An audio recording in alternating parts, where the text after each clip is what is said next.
Okay, good evening everybody, नमस्कार। आप सभी लोगों का स्वागत है on this session about Ayurveda, especially in 2022, and how can we self-heal ourselves using Ayurvedic techniques. So we have with us today our very dear Dr. Sharika Menon. She graduated from the Art of Living Ayurveda College in Bangalore 16 years ago, and she's been traveling and teaching and practicing Ayurveda for the last 16 years across the world. And recently, she even got an award for holistic wellness and leadership. So we have somebody very, very experienced with us who's been with the Art of Living for so many years and a genuine Ayurveda expert. So welcome, Sharika ji. Thank you. Thank you. Thank you so much. Yeah. Yeah, please go ahead. Please. No, I was just saying that let's start off with, if you can give us an introduction on what is Ayurveda for a layman who's watching this, and what do we understand by Ayurveda and how does it relate to our day-to-day life?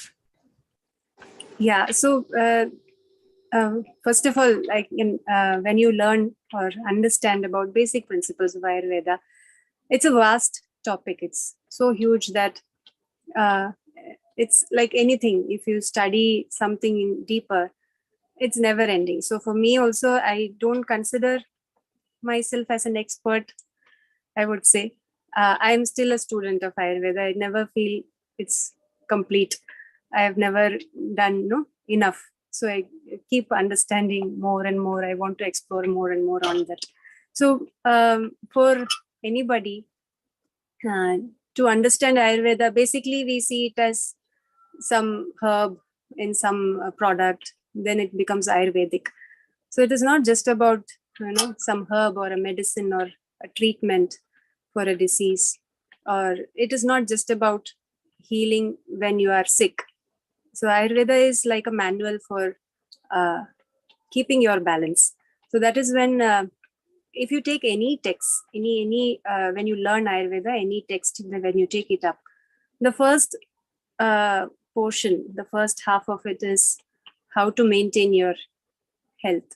And then if you falter there, if you go away from that, that is when sometimes people experience some imbalance or disease. And then the next portion starts, where how to treat or when to treat, what are the options. Certain conditions you may have to take care of your diet and lifestyle. Certain conditions will respond only when there is a treatment or medications, and so on. So where to start understanding Ayurveda or practicing Ayurveda? It's already happening. Everybody has already imbibed certain practices or disciplines in one's life from their grandparents or parents or from somebody else. That's always there. So that is something we say, dinacharya or ritucharya, which has always been in our tradition and it has been taught to us. But then maybe because of some changes in the lifestyle, we would have gone away from it. So to understand basic principles or understand a little bit of Ayurveda, you will also have to look into three things. So Ayurveda is not just about body and health of the body. It is also about your mind and spirit. So that is called as a tripod. So all the three aspects are considered in healing. So that is why it is considered as holistic as well. So sometimes imbalances are reflected in the body. Sometimes imbalances are reflected in the mind. So how to identify it right from its beginning, not just when it progresses and it shows up in a report, not just then, right from the beginning. Sometimes it is as easy as that if you are aware of few seconds right when you wake up. So that is when you will get a clue, like whether you have an imbalance or not. So this can be a regular practice for a beginner. So how do you feel when you wake up? So as soon as you wake up, not just jump out of the bed or get to your mobile phone and check the messages. Instead of that, maybe you can give few seconds for yourself. So keep your eyes closed for a while and then just observe your stomach.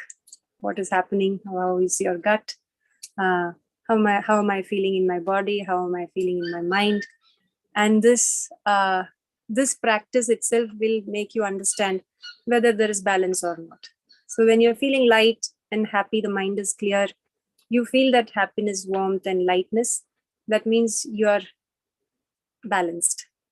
But sometimes you wake up with some lethargy, or you want to sleep more, you want to snooze your alarm.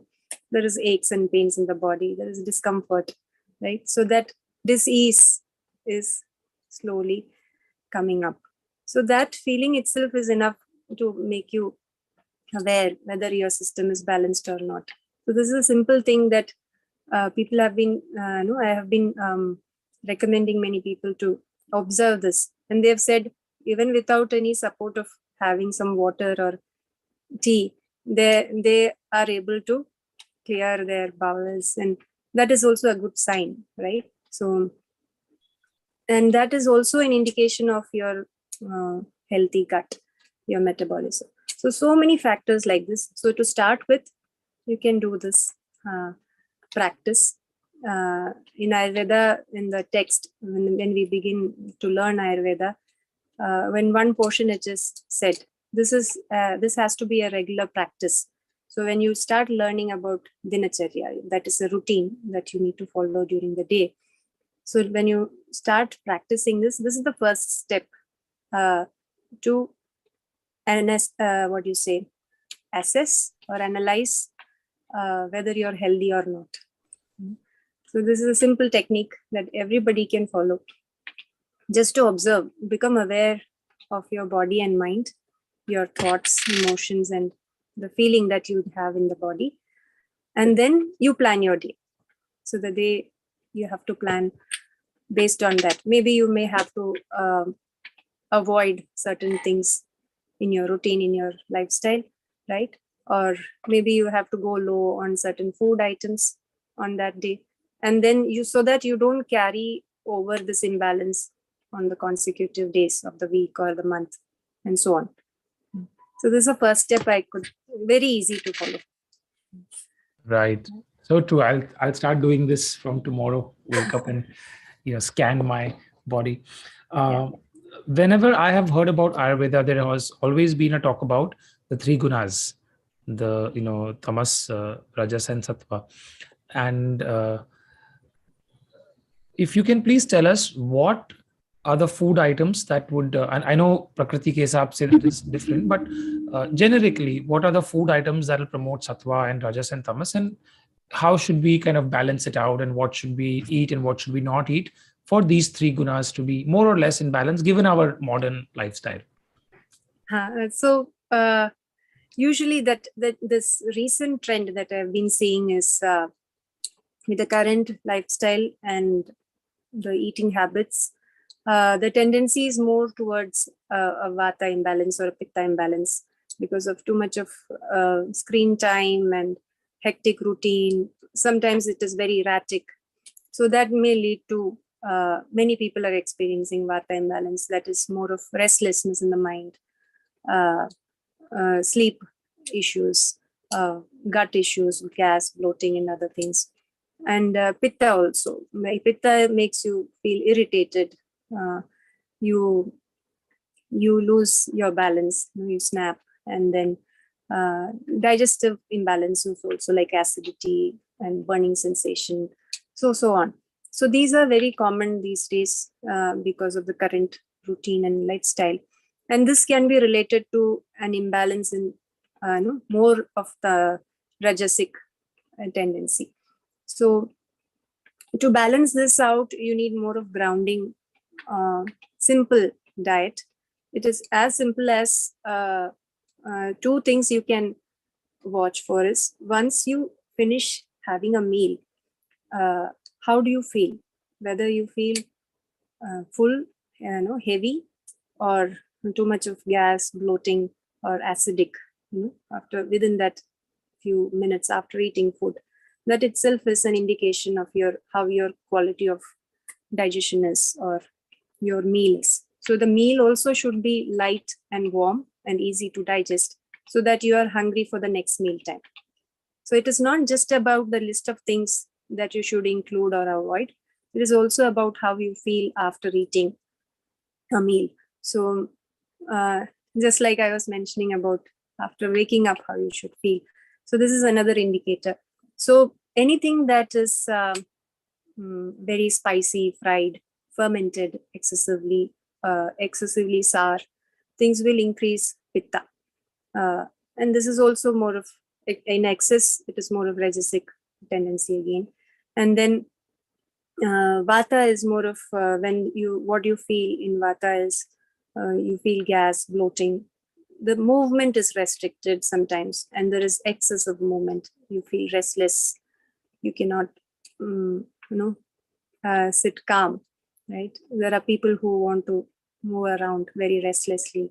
The mind is not grounded. It's also restless. Several thoughts. It's not streamlined. They're not able to take decision, confused. So all these are tendencies of vata, excessive vata, imbalance. So here in the food, too much, when you don't have a nourishing meal, where there is too much of dry food, and after eating it induces more of gas and bloating. So especially too much of the large beans, certain vegetables like aloo, gobi, and other vegetables, which is very common, no? So that some people mention that as main vegetables. They don't understand vegetables. There are other vegetables also, right? So these are few things you can avoid to keep the system light and easy. So when there is more satwa, sattvic tendency, that is also balance. So in Ayurveda, when we talk about doshas and gunas, there is a small difference. So here, when there is balanced doshas, that is more of sattvic tendency. So irrespective of the vata, pitta, and kapha, if they're all in balance, then it is sattvic tendency. So when there is excessive pitta or excessive vata, it is more of a rajasic tendency. And when there is excessive kapha, then there is more of tamasic tendency. So kapha is like something, when it is balanced, it will help you ground yourself. You're calm, you're composed, you're peaceful. There is no, you are tolerant, and there is no agitation.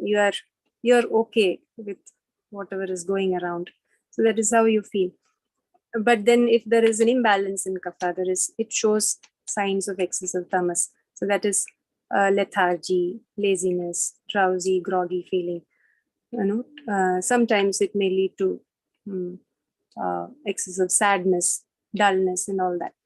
So in food, anything that induces excessive mucus, phlegm, or congestion has to be avoided. So too much of milk and milk products, anything heavy and processed food, also cold, stored and refrigerated food. This will all increase. It is stored and stale, right? So those increase kapha tendency. So you can analyze in that way also. Again, another sign of these imbalances are when you observe your gut, again, your digestive system. If you have more tendency of gas or bloating, and then people observe these tendencies increases during the evening hours, after, right before the sunset or evening hours, that is when there is more of vata. And pitta tendency, if there is an imbalance, then you will feel more of acidic burning sensation in the gut. And some people also experience loose bowels. They cannot tolerate eating certain things. It irritates the gut. So this is a pitta tendency. And then in kapha, it makes your digestive system sluggish. That is more of tamasic tendency, isn't it? So these things are very easy to identify also. So when you see balance is more related to your prakriti, your body type. So it need not be all the three coming to a same proportion. It could be different, but at the same time balanced. So there's a few signs you can relate to gunas and doshas with each other. And, a lot of people watching this must be practicing some kind of meditation or pranayams or yoga. How does that help us? I know it helps, but how does it really help us become more balanced in our gunas and, overall healthy? We understand that, okay, it is good for us, but from an Ayurvedic point of view, how do these practices make us more healthy? Yeah, so I was sharing that. So when you actually see each of these energies, they have certain qualities that reflects in you. So if you have a balanced vata, you become very creative, and then you can ideate, you can think of new ideas, and you become very dynamic, active, and you will become a jovial person to be with.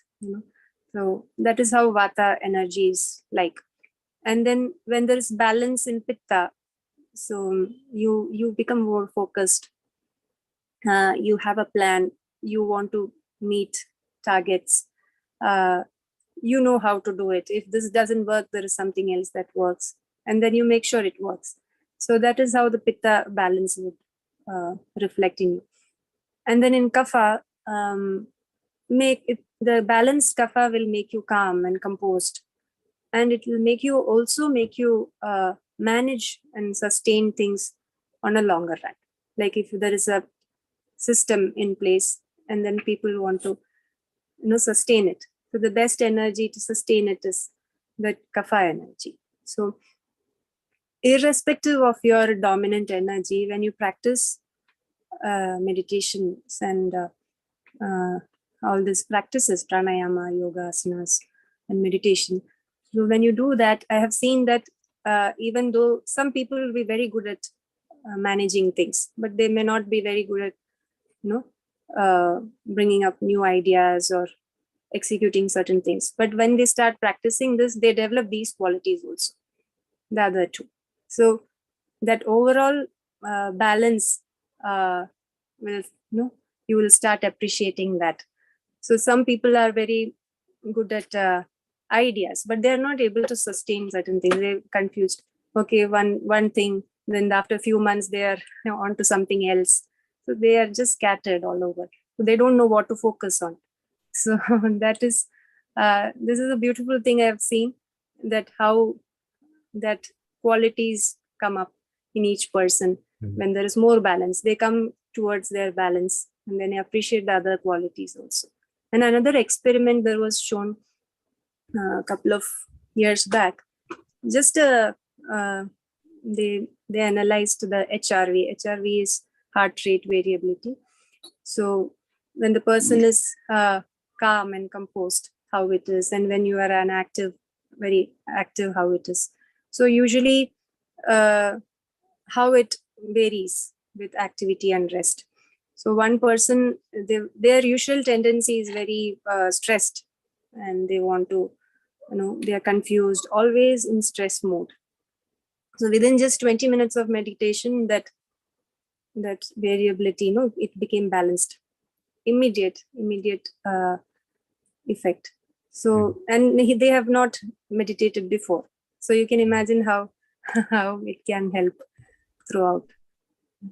Wow, that kind of inspires all of us to continue meditating. One of the major factors that influence us nowadays is food. And there is so much content on the internet about food that it can completely confuse you. And there are hajar types of diets and whatnot. Everybody's, saying something about going gluten-free or going vegan. And so traditionally we have this diet that we follow in India. Like we have certain things we have for breakfast, and then for lunch and dinner in different parts of India, they have their regional cuisine that they follow, right? Dal, chawal, sabzi, roti type thing.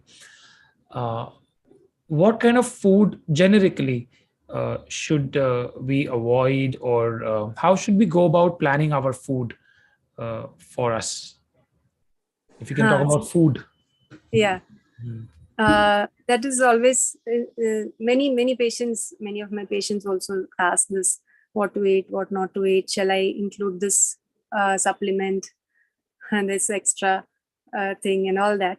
So you would have also seen a lot of forwards: this is good for this kind of issue, this list of things, right? So all that is circulating around. Even though certain things are very good, maybe it may not suit you, right?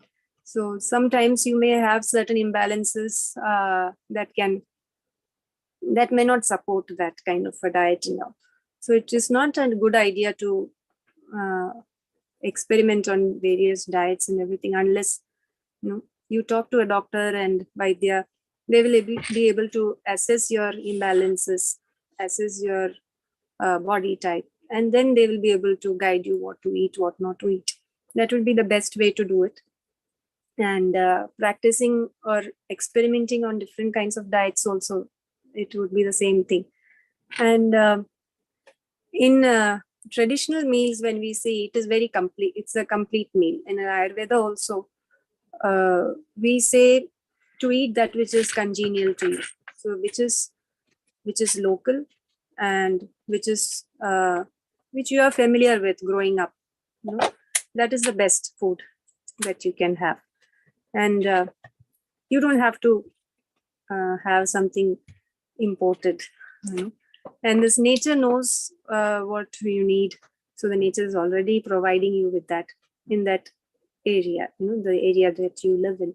So that is the best way to do it. And then completely, when you see the traditional meals, the nutrition is complete.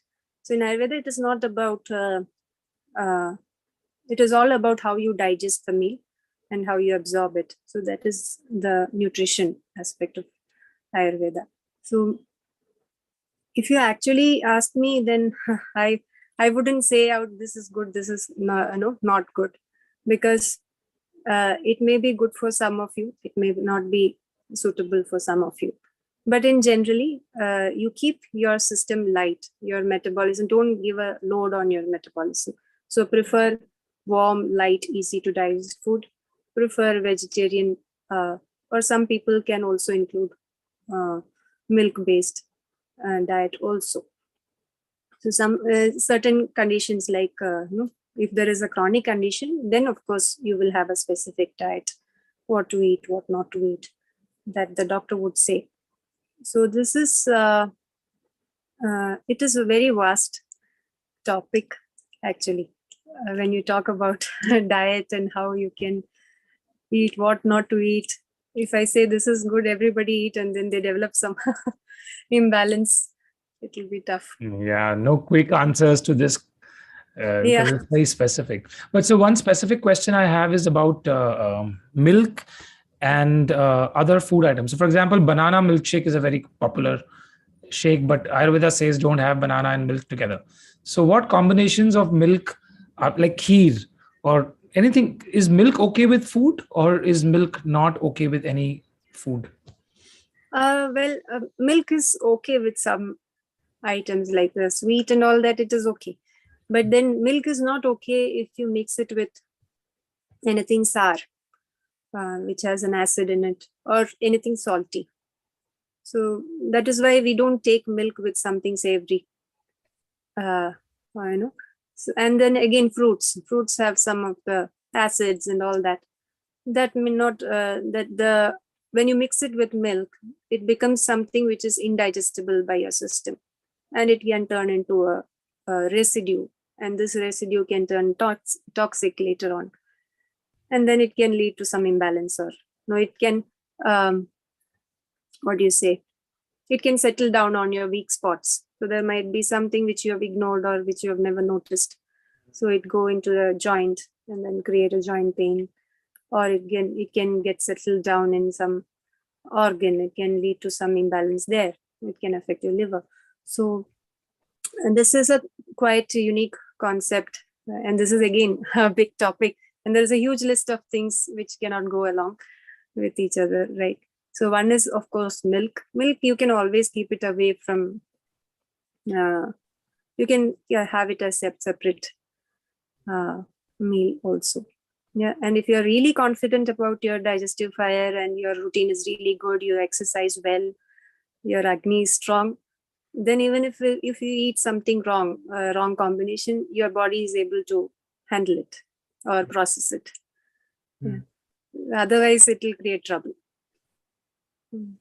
You know, I've got my pulse diagnosed many times over the last many years, and it always fascinates me how somebody can just put their, a few fingers on my wrist. And I mean, the first time I went to an Ayurvedic doctor, they told me things about my childhood, which even I had forgotten.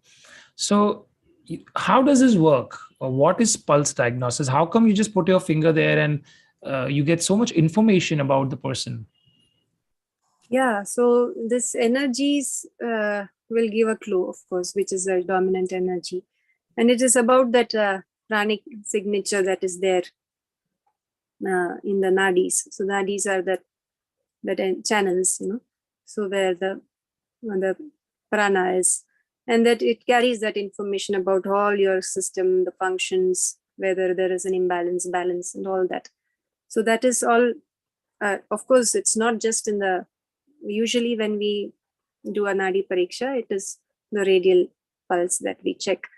There are other pulses also, but so this carries the information, and then trained Vaidya, they will be able to pick up that information. Okay, this organ is affected, this tissue is affected, or this imbalance has been there for a long time. This needs more time to reverse. This was immediate, you can work on it on immediate basis. This needs urgent attention. So it goes on like that. And then certain imbalances you may not have noticed sometimes. So that is also, that information also you would get in the Nadi. And there are various doctors, various Vaidyas all over India now who are practicing our Nadi Pariksha in our centers. And is it, I've heard about this, what is called as Doot Nadi. You're not even physically touching that person, but you can diagnose that person. Is this true? Yes, it is true. That again, it is all based on that energy, that prana. So there are a few Vaidyas where they can connect to the person. Sometimes Duta means one who, as a messenger, right? So sometimes it would be, your mother or the son is coming, and then the son is asking for the mother's diagnosis. So you check the son and then tell about the parent. It is like that. Wow. So how did you get interested in Ayurveda? Was it your choice to become an Ayurvedic doctor? And, how come you landed up in this field? Actually, I didn't want to become a doctor. When I was in school, I had different ideas. But my grandfather, even though he's not commercially doing astrology, he's a very good astrologer. So he happened to see my horoscope and he said, "You're going to become a Vaidya," he said. And then I said, no, I can't do that. I'm not going to do that. I can't even see blood. It was like that. Then it happened. So when Gurudev announced about the Ayurveda college, I just applied. My father encouraged me. We just applied, and here I am. Once I got into it, I just enjoyed that study. You've been with Art of Living for so many years, and I'm sure you've been with Gurudev and you've observed him. A lot of times we feel that, I have experienced is that he knows about subjects so deeply that it amazes me that how can he know so much about so many diverse things. So I just wanted to ask you any experience you had with Gurudev in the context of Ayurveda or healing, which you would like to share with us. Healing, yeah. I mean, I have seen how Gurudev directs generally, to people. I have seen every time Gurudev mention them to go for Ayurveda, whether it is for Panchakarma or treatments, he directs, this is how it is, this is how it is. Oh, that is so many. I cannot recollect anything specific right now. I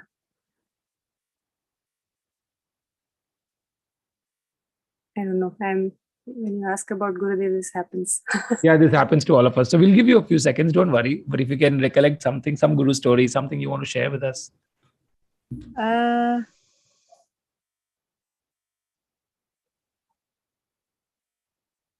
Yeah. Personally also, like sometimes I have seen, like when we don't have any clue how to heal something, some conditions, and that he guides us, then medicines and all that. So especially in the COVID times and the second wave, I was not in the first wave. I was not full-fledged working for COVID, because only those who know and call and ask, I was treating only those cases. But in the second wave, it went crazy, isn't it? So then I experienced how Gurudev guide.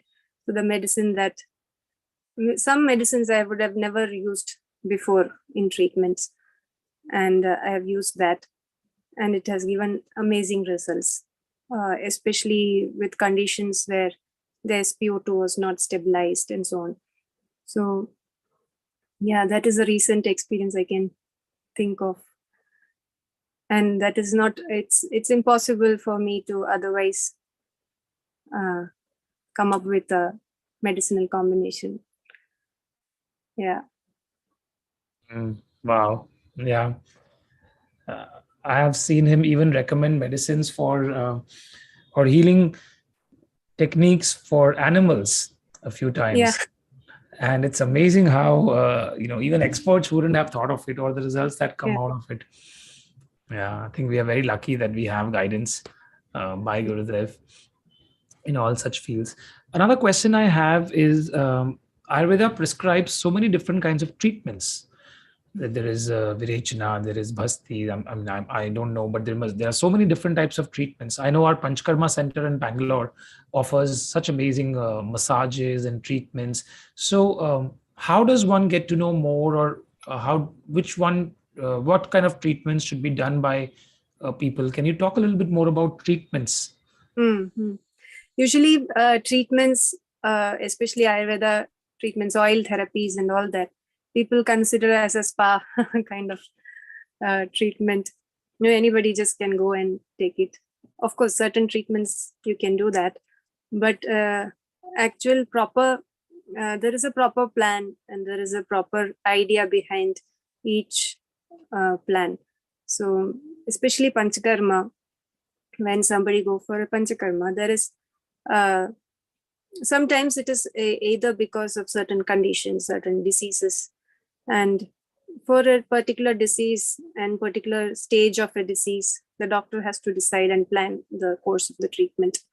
Sometimes it includes some preparatory medications in the beginning, and then the second step, and then the third step, and then it gets into the treatments that you mentioned, Virechana, Vamana, Vasti, and all that.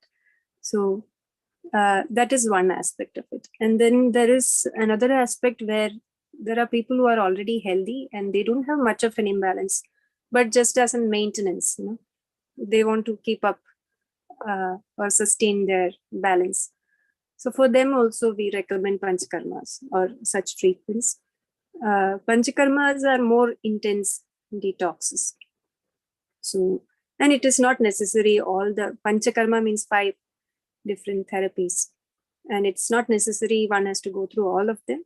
Whatever the doctor recommends or plan for you, you can follow that.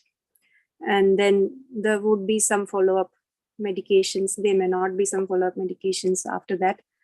So it is all based on their need, the system. They assess the body, their imbalances or existing conditions. And then based on that, it is planned.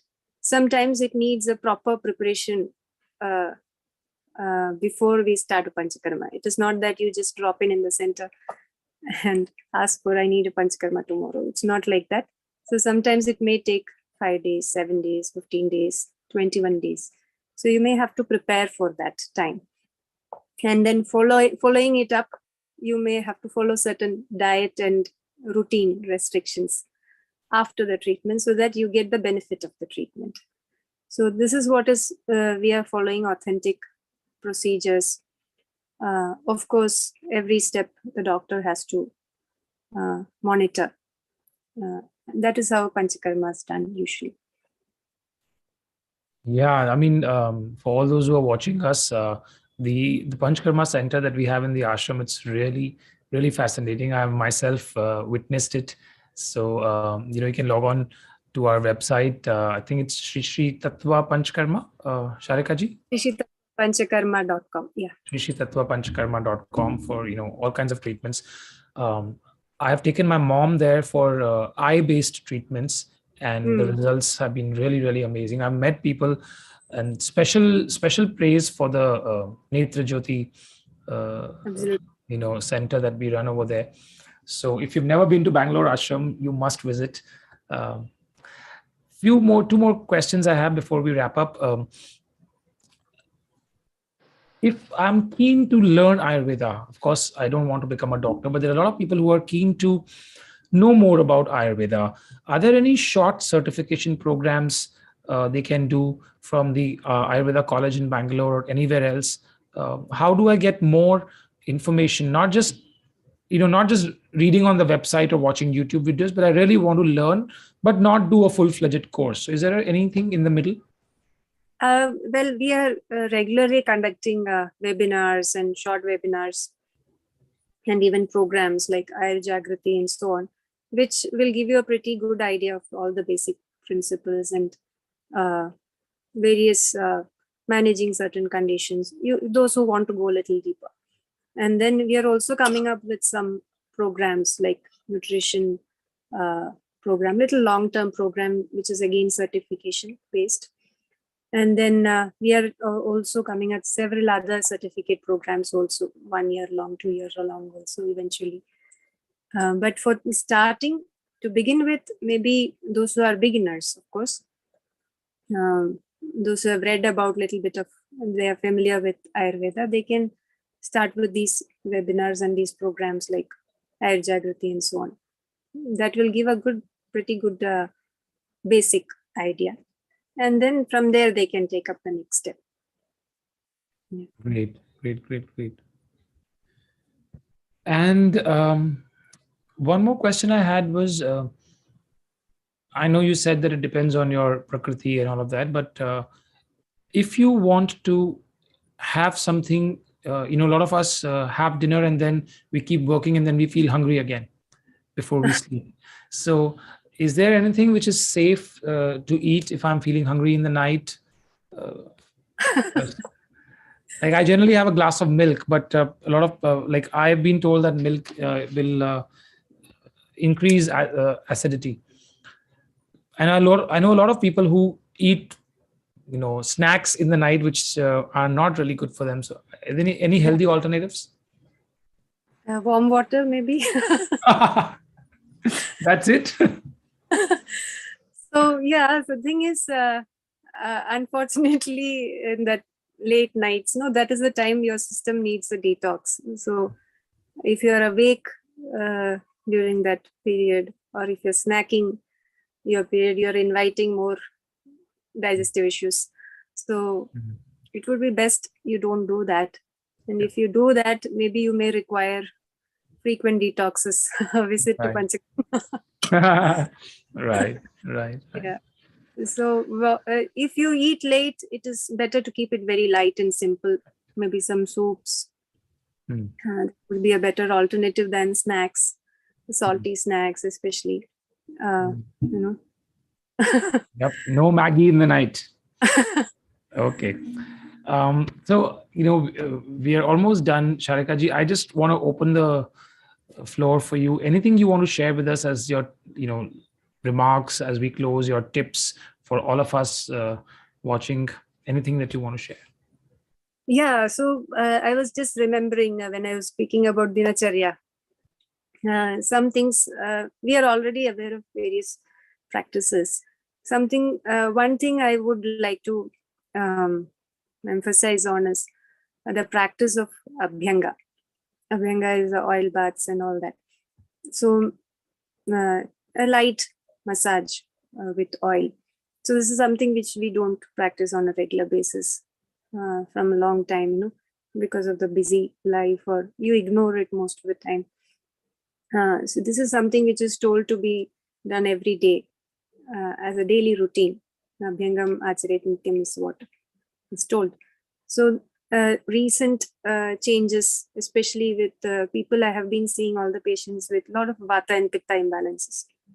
So Abhyanga is a practice that can help you calm your system, ground your system, and balance your system also. So just an application of oil mornings, as soon as just right before your bath, you just apply oil head to toe, remain, leave the oil for a few minutes, and then you can take a warm shower. A simple practice, even if you are busy, taking out this a few minutes, that will make a huge difference. Sharika ji, can you explain a little bit more, what kind of oil and how to apply, how many minutes to hold before we shower? Yeah, so the oils, there are, of course, you can use that edible oils also, like til oil or coconut oil, or some people are familiar with mustard oil. So according to region, there are different practices. So that is also good enough.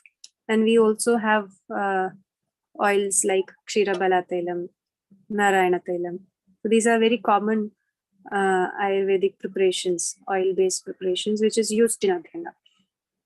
So this can be applied, or there are, of course, techniques. When you go to a therapy, there is a technique in the application. If you are a beginner, if you're not, do not know how to apply, simple application all over the skin, that itself is good enough. Just take some oil, warm it up gently in some warm water, or you can just rub it between the palm, it warms up, right? And then you can apply all over the body, head to toe, of course. And then keeping it even for, ideally, we say longer time. But if you're busy, even if you can keep 5-10 minutes is also good enough. And this is to be done every day, and this can be done by all people. Yes. So it can be done every day by everyone, except few things is mentioned, like they are mentioned, like when you have an indigestion, fever, cold, cough, or anything like that, then you need to avoid it that day, not immediately after eating also. So these are few things. And women during their menstrual cycle should avoid oil baths. Any kind of oil application before we go to bed is recommended? In some conditions, if the doctor prescribes, then it is okay. But ideally, you don't need to leave oil overnight. Even there is a practice like that. Some people apply oil on the scalp and sleep, body and sleep. So that may trigger some imbalance in some people, vata, or it may create more congestion in the system in some people. They get a cold or congestion due to that. So it is better to avoid that practice. Instead, see, whatever the body needs, it will absorb within that few minutes. So that is good enough. Okay, that might be disappointing for a lot of people who love tel malish champi. You can do in the mornings. Okay, last question is, there's a lot of confusion about ghee. So Ayurveda says ghee is tridoshik and everybody can have ghee. In the West, they were not so much in favor of ghee because it increases cholesterol. I know now it's changing, but any clarifications on clarified butter on ghee? Yeah, so ghee is a poor thing, always been on the. So yeah, so ghee is something which is it's said like it is the best vehicle. The vehicle is like that takes everything, the nourishment everywhere. So it if you add something to ghee, it is said it enhances the properties of that is which is being added to it. Or so if you process something with ghee, the quality of that item get multiplied. The effect get multiplied. So that is the quality of ghee. And then ghee, when it is heated also, it is shown in certain experiments also. Even if it is heated to a very high temperature, it doesn't changes its quality. It still remains good. So that's the another added advantage of having ghee. And then adding ghee also helps in purification of the food that is being eaten, because it represents Agni, and it also supports your metabolic fire. So ghee is always good. And I have also recommended ghee-based medications in people who have cholesterol and still they've Wow. in the treatments, and then it comes down. So there are, it's not that medicated ghee or ghee would increase cholesterol. It is all about correcting the metabolism so that the fat is properly processed, so that it doesn't induce an imbalance that way. Great. I know we could go on and on because this is such a hot topic and everybody has questions. So maybe we'll invite you again for a second round of this discussion. But thank you so much, Dr. Sharika, for taking out time and so genuinely sharing your knowledge with us. And I'm sure a lot of people would have benefited. And we'll keep coming back to you for more insights like this. Thank you so much. It was very nice talking to you. A lot of things that you highlighted and picked up and shared. Otherwise, I would have not able to pick. Any place where we can do you write a blog, or do you share such tips on your social media handles or anywhere else where we can follow you to get some tips? Actually, I'm yet to do that. I really am not able to find time for that right now. But I do take some sessions on and off once in few months. Okay. And you have certain get-togethers like this, small groups, of course. So past 2-3 years, because of the COVID situations, made things easier because we can online.